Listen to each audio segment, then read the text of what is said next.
So you really introspect and see how the project has happened, what has been the wins, if you will, what has been the good points that you were able to capture. Welcome to our, I think, sixth call for Lean by Nature. And Lean by Nature, it's basically exploring continuous improvement guided by the natural flow and nature's principles. So we're exploring different areas of how we can use continuous improvement. Before we start, we need to just center ourselves and breathe. So just take a minute and take a deep breath and breathe in and breathe out.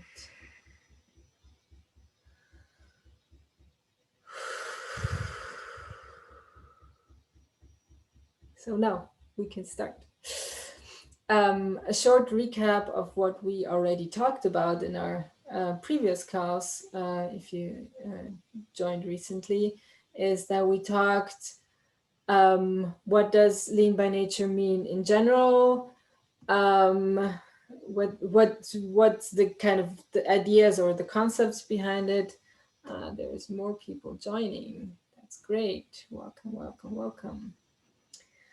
And then we went into the different phases that are used in continuous improvement, which is the define phase and the measure and the analyze and the improve that we talked about last time. And today we're going to talk about the sustain or control phase of the continuous improvement framework, or the lean framework. And the way we're going to do it is first Aman is going to talk about like the how it's done in corporate and also how we can do it in our personal lives. And then I'm going to share some aspects around how it is actually in nature and how we can use those to maybe learn or improve in a more sustainable way. Yes, that's I think the short recap.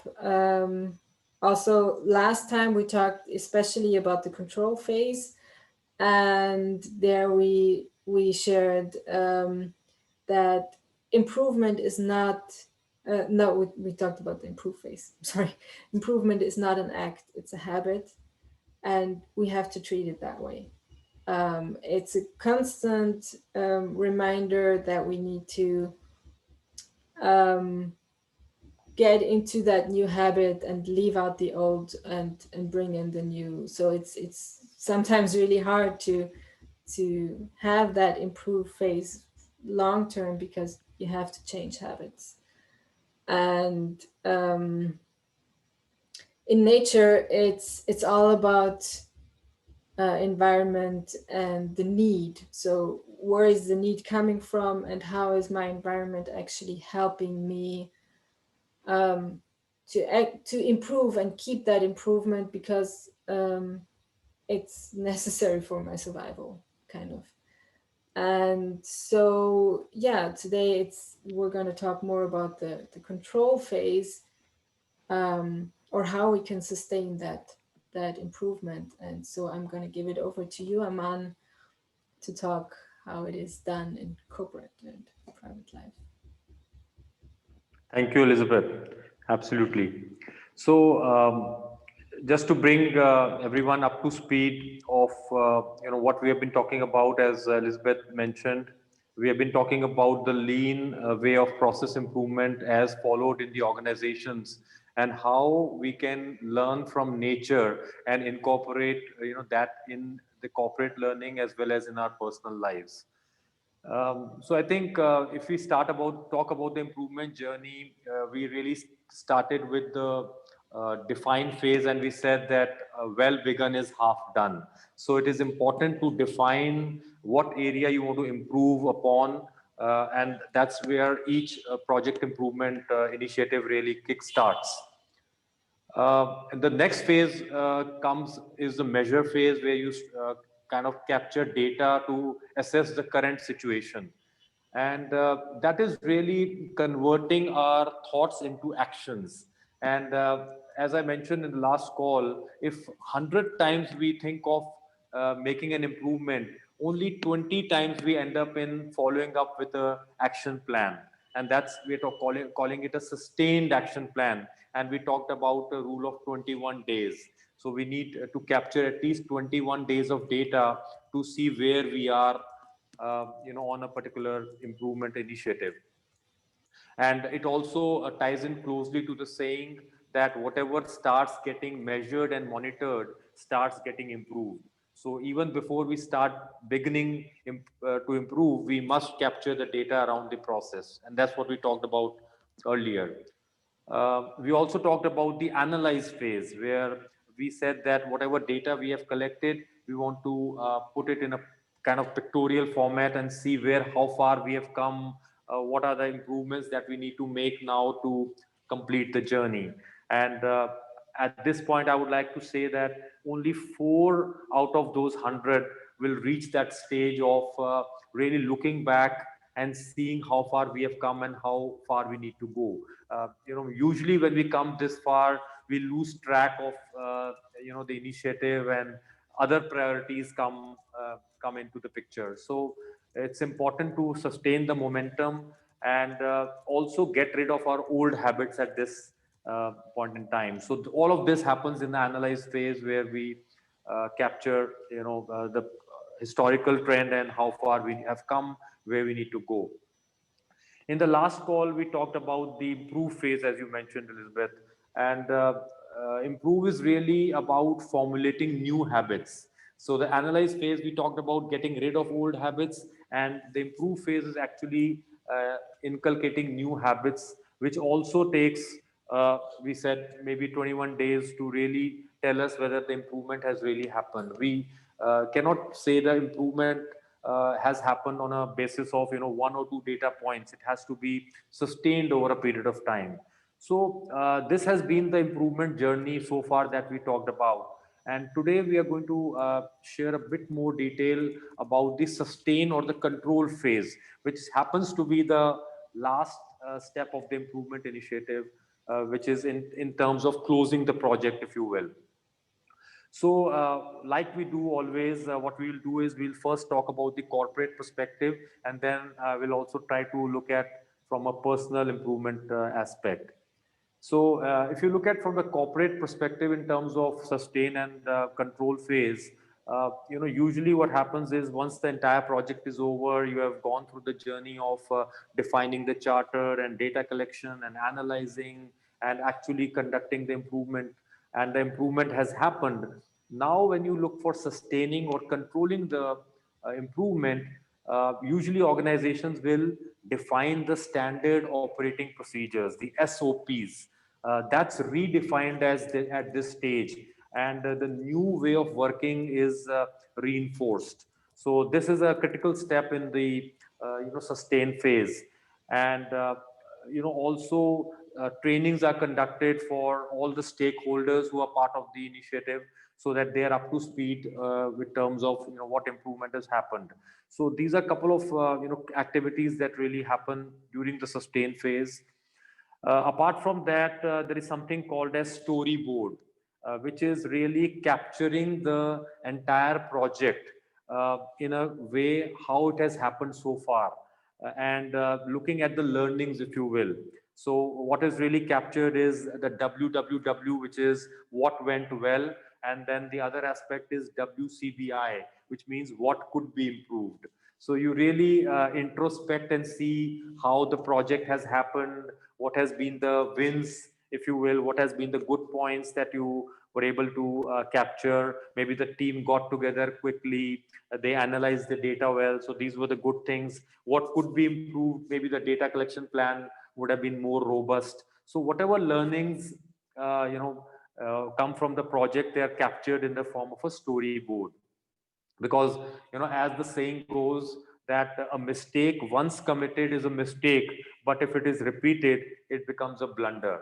So really an effort is taken by the organizations to capture all the learnings in a kind of a storyboard. So all of this activities happen during the sustain phase and the control phase of the project.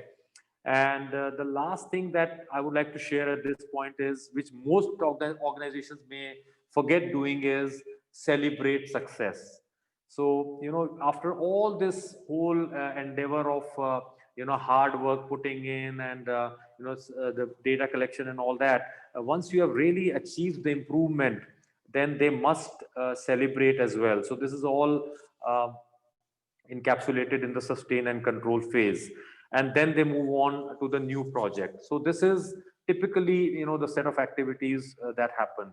Now if I look at from the personal improvement perspective, those of us who have gone through the journey of, let's say, personal improvement, it could be losing weight, or it could be getting rid of old habit, uh, we can say at this point is that nothing succeeds like success.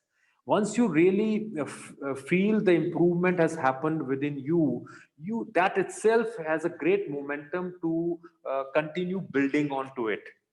And I'll just elaborate with an example of, let's say, a person wants to reduce weight, and he has been able to achieve that target over a period of time, and he has been able to sustain the improvement.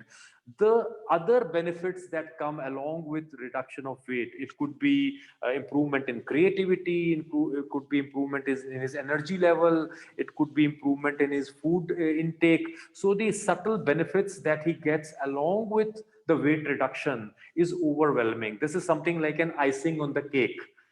Like, and I'd like to add here at this point is that success doesn't come alone. It always comes with friends. So you will, like Santa Claus comes with gifts. So same thing happens when you really come to the end of a project. You find that when you really have sustained the improvement, it really, helps you to improve in many other areas of your life as well.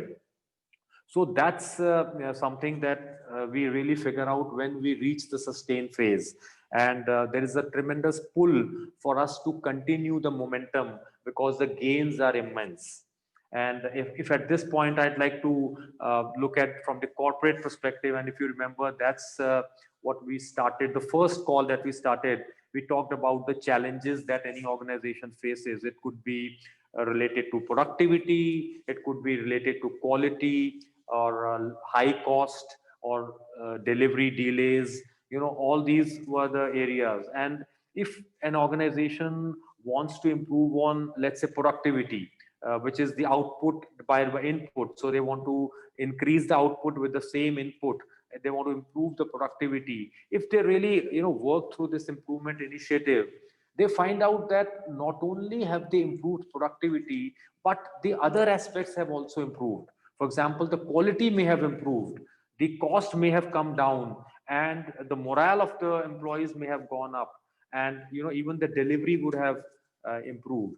So the success doesn't come alone; it comes with added benefits, and that's, I think, the crux of the control of sustained phase. So apart from standardizing the procedures and doing the retraining of all the stakeholders, uh, defining the storyboard and celebrating success, we find that the fruits of success are so immense that there is a tremendous pull to really maintain that level of improvement that we have been able to achieve.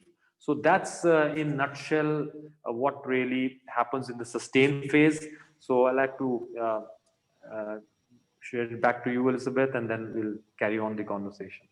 Mm. Thank you so much. Yeah, it's really interesting to see what needs to be done to keep that change actually in long term sustainably.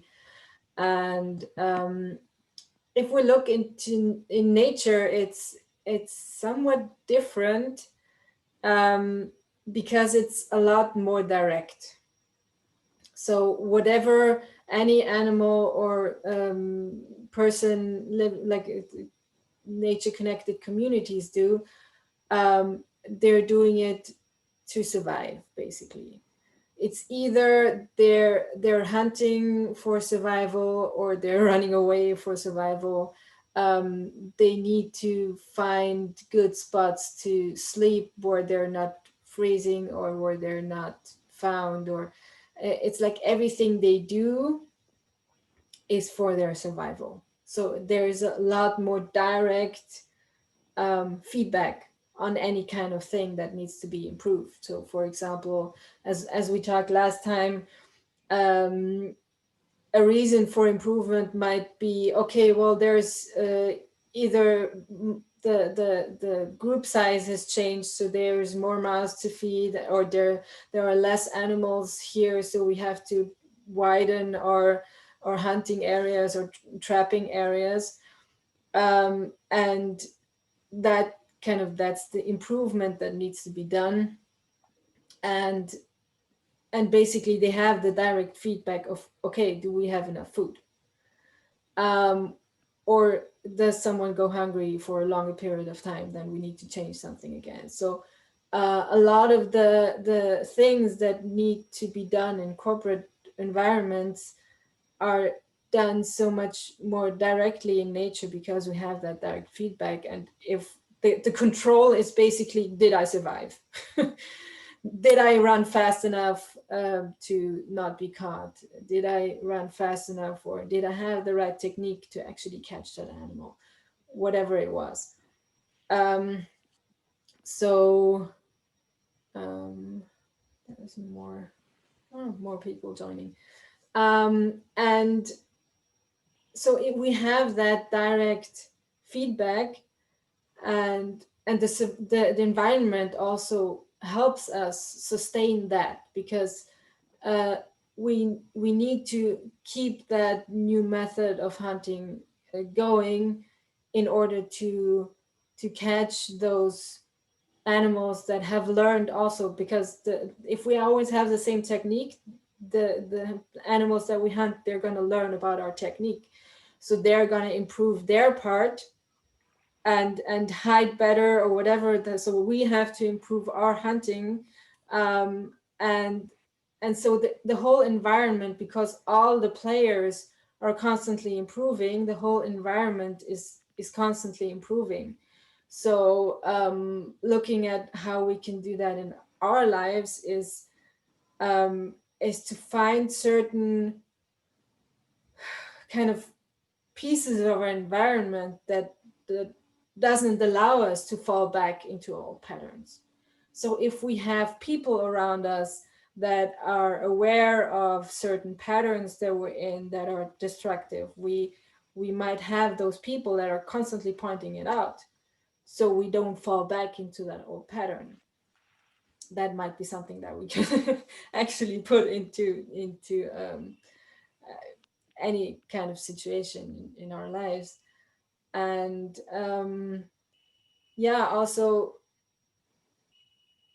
anything that in nature, we have, for example, we have culture, which has a lot of different rituals and other things. And a lot of times, or a lot of people maybe think that, okay, all those different rituals around young people getting, like, changing into adulthood, or celebrating certain things around the year, or any kind of ritual that looks very elaborate or kind of would take a lot of energy.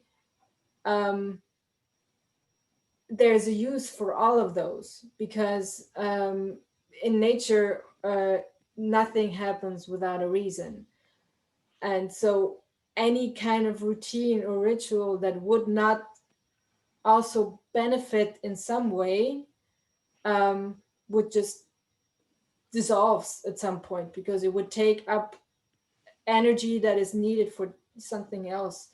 But those rituals as well, they're strengthening the community. They're those kind of the celebratory aspect that you also mentioned. It's like coming together, being grateful for what's happened, that, whoa, we're celebrating that we actually managed to hunt that animal, and we're giving thanks. There's a lot of giving thanks in nature community as well, and that's the sort of celebration as well. and and it's kind of looking at what has that helped us, how is it contributing to the whole, how can we bring that more into our daily routines, because as soon as someone learns it, you bring this back to the pack, and then everybody can learn from it, and so it can spread throughout the communities as well. and and so it's also really important to make yourself aware that those celebrations that are, they're necessary, they're a big part um, of integration as well. It's a sort of integration of the whole process. Okay, we did something, we improved something, we're happy about it. It's nourishing and sustaining us. um, so we're giving that proper thanks, and we're giving it that attention that is needed. um, yes, and need to check my notes now if I have Sure. something more that I wanted to share. um,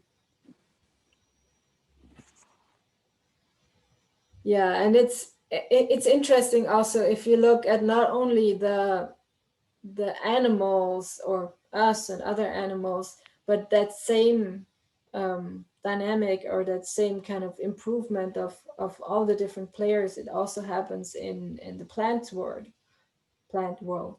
because you have the trees that are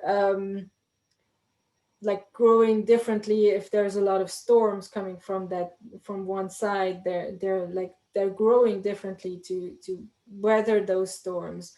Or if there are certain animals that are eating all of their leaves, or whatever they might do, or some kind of sickness they're bringing, over time those trees would grow, um, will develop some kind of different repellent in a way that would also, like, they're fighting against that, but they're improving that.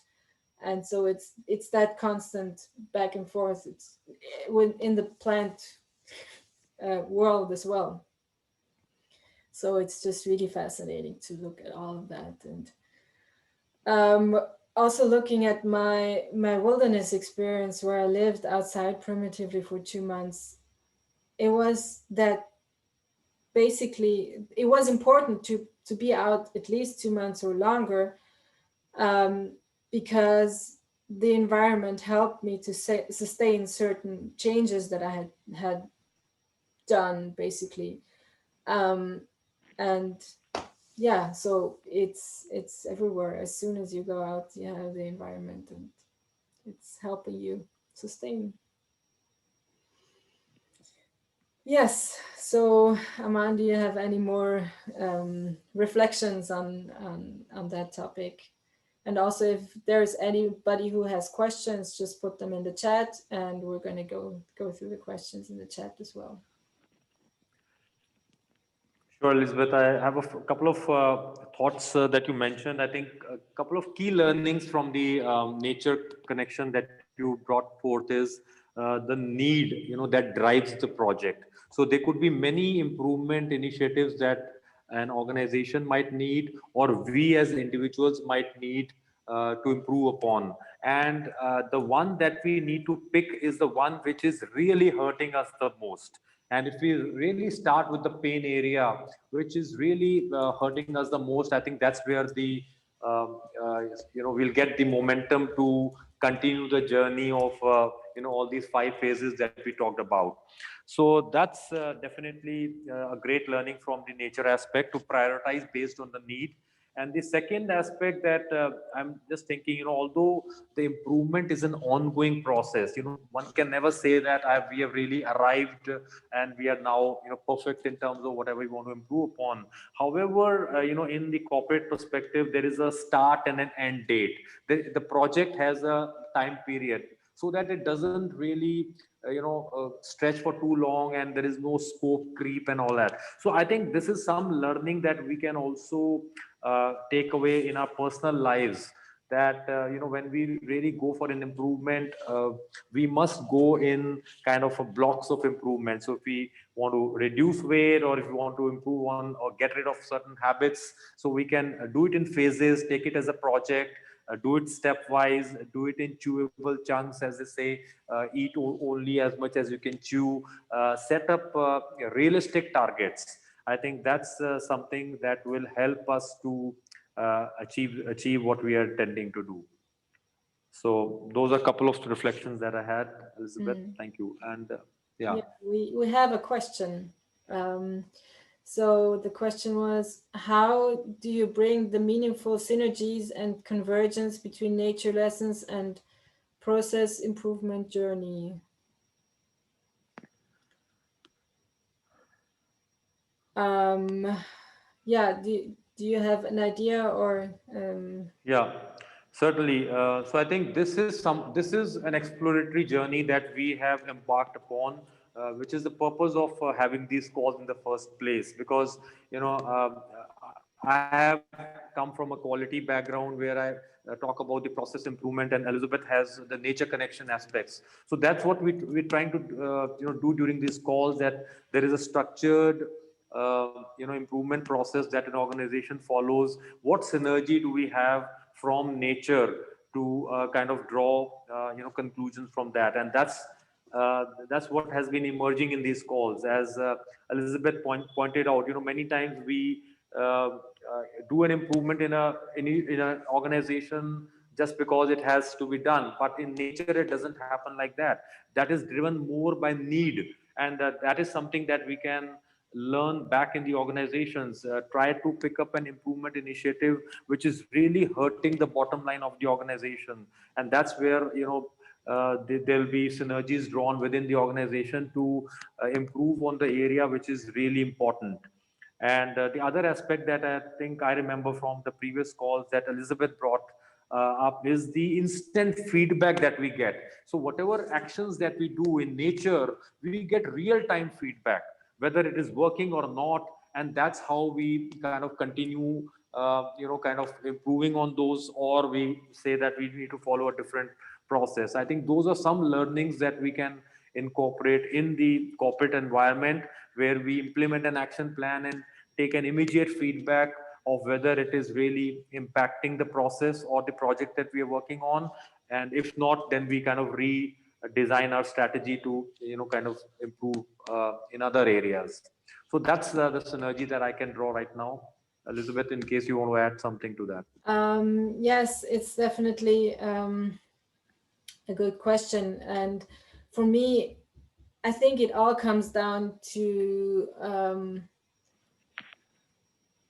the purpose and the meaning that we're looking for. Because for me, I've observed like different strategies from corporations, and certain changes or certain kind of ways of where they were going felt very arbitrary. And um, when I had like, it was frustrating because I didn't know why would I do that, and why would I put all that energy into it. And then kind of there was like, we have a new project and it's going to improve everything, and we have 90% done, and then it's just nothing is done with it.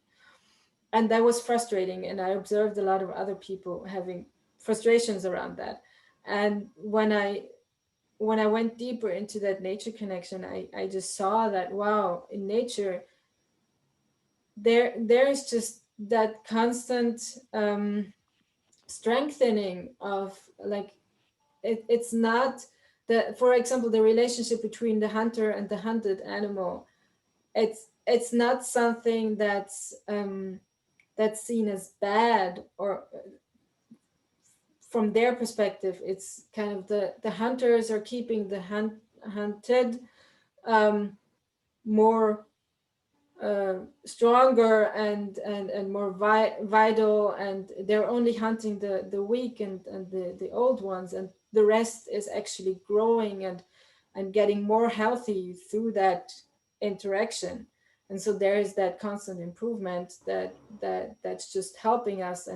And we don't so much have that connection in our civilized worlds because we have distanced ourselves from that. And I just felt, whoa, we can learn so much from that, and let's just explore that some more, and find ways to learn and bring those synergies back to our lives as well. Because like we had that, and nature connected people who are still living nature connected lives have that kind of synergy and that back and forth to improve, constantly improve. And we had another question. It's quite interesting the way you're connecting the improvement to the nature. You said even nature continues to improve. I have not understood that piece. We are told that only human beings have free will and can respond as they choose to. Other animals just react and continue to do so. Um, should we call the improvement or survival of fittest? And I think it's not a conscious. It might not be a conscious choice to improve by all these animals, but it's of course a survival thing, because we all want to survive all the time. We're not any different. We're just, our survival things are now kind of moved into a different area where we want to make money, or we want to be happier or whatever, so that we feel like, okay, well, that's what worth living for example. That's a different kind of survival. um, and yeah, the reason why I felt like it's not survival of the fittest but lean by nature, it's um, actually nature, especially the animals or plants that are not living on their own but living in packs or in groups, they're actually, it's not so much the survival of the fittest, but how can they work together so that the whole group stays fit. And so even herd animals that are hunted, they're not crazy running around. They usually have certain patterns so that the whole group can survive.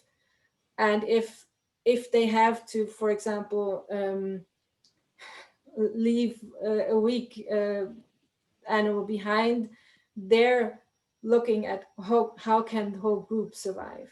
So that's a whole different topic that we can go into later talk as well. But it's a really good question. So thank you for that. And maybe Aman, you can also, you want to say something about that? I think I also am one of the fans of input that you shared, Elizabeth, when you said that, nature improves as well. And that's really surprising, where they will be smarter than the hunter, and they'll figure out, hey, the hunter comes this way, so I need to kind of redefine my path and, kind of go a different way. So they are more intelligent than we anticipated. And that's great learning. And that is what I reciprocate with Dharmendra ji on this. Mm. So thank you Thank you. for And elaborating. did we kind of answer your question, or do you have some follow-up questions around that? Yes, only thing what I wanted to say is normally as human beings, we continuously evolve. I mean, okay, hunter comes this way. I need to build fence. I need to do this. Maybe I'll stop doing that. I'll stop eating that.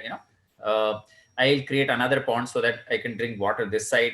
But poor animal, he has no choice. He has to go to the same pond where the lion would come, the other animals would come.